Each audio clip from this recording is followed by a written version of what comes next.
What if one of America's most beloved classics wasn't built on truth at all, but on layers of myth and misunderstanding? The Last of the Mohicans has captured readers' imaginations for nearly 2 centuries. Yet the real story behind it may surprise you even more than the adventure itself. Picture this. It's 1826, and a relatively unknown American writer named James Fenimore Cooper sits down to pen what would become his most famous work. But Cooper wasn't just writing fiction. He was crafting America's first great myth about itself, creating heroes and villains from the raw materials of frontier history. What he produced would influence how Americans saw their past for generations to come. The Last of the Mohicans emerged during a fascinating period in American literature. Cooper had already gained some recognition with his earlier novels, but this book would catapult him to international fame.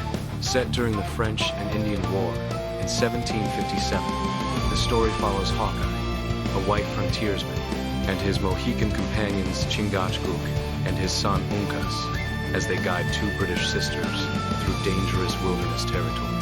But here's where things get interesting and controversial. Cooper's portrayal of Native Americans, while sympathetic for its time, was deeply problematic. He created what scholars now recognize as the noble savage stereotype, presenting indigenous peoples as either heroic and dignified or savage and bloodthirsty, with little middle ground. The Mohicans themselves are depicted as the last representatives of a dying race, which wasn't historically accurate, but served Cooper's romantic narrative perfectly. The real Mohicans, or Mohican people, weren't actually extinct when Cooper wrote his novel, nor were they from the area where the story takes place. This geographic and cultural confusion runs throughout the book, but Cooper wasn't particularly concerned with ethnographic accuracy. He was crafting mythology, not documentary. What made the novel revolutionary wasn't its historical precision, but its ambition. Cooper was attempting something unprecedented in American literature, creating an epic adventure story that was uniquely American.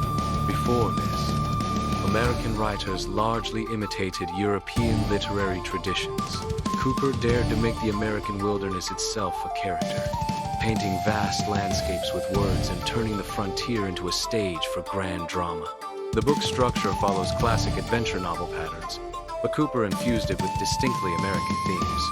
The tension between civilization and wilderness, the complex relationships between different racial groups, and the inevitable march of progress all reflected the young nation's anxieties about its identity and destiny. Critics have always been divided on Cooper's literary merits. Mark Twain famously wrote a scathing essay called Fenimore Cooper's Literary Offenses, mocking Cooper's writing style and plot inconsistencies. Twain counted over 100 literary sins in Cooper's work, from unlikely coincidences to characters who behave illogically. Yet, despite these criticisms, the novel's emotional power and cultural significance have kept it alive in the American imagination. The book's influence extended far beyond literature.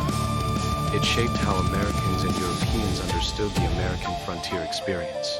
Hollywood would later draw heavily on Cooper's archetypes when creating Western films.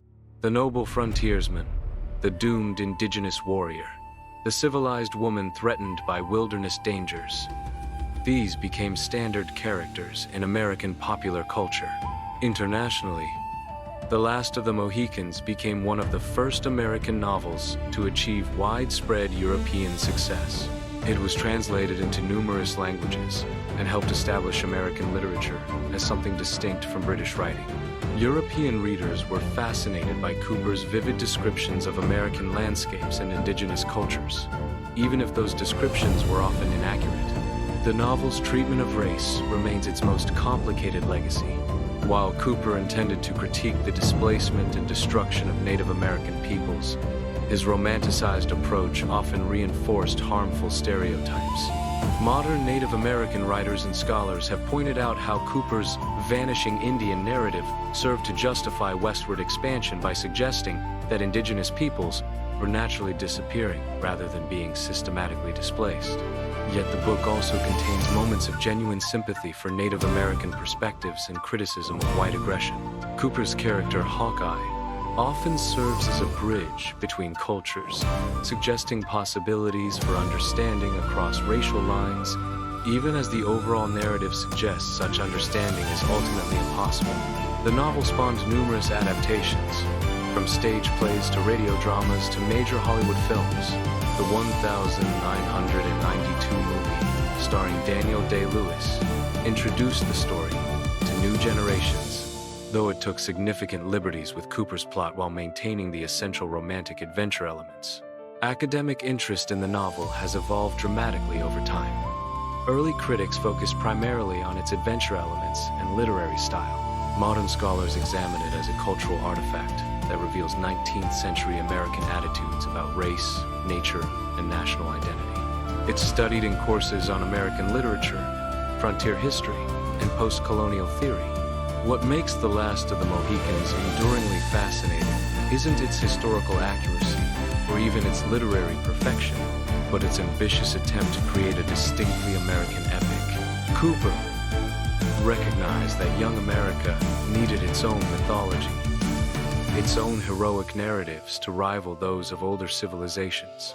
Whether you view it as a flawed masterpiece or a problematic relic, The Last of the Mohicans remains essential reading for understanding how Americans have imagined their past and themselves. It reminds us that sometimes the stories we tell about history reveal more about the storytellers than about history itself.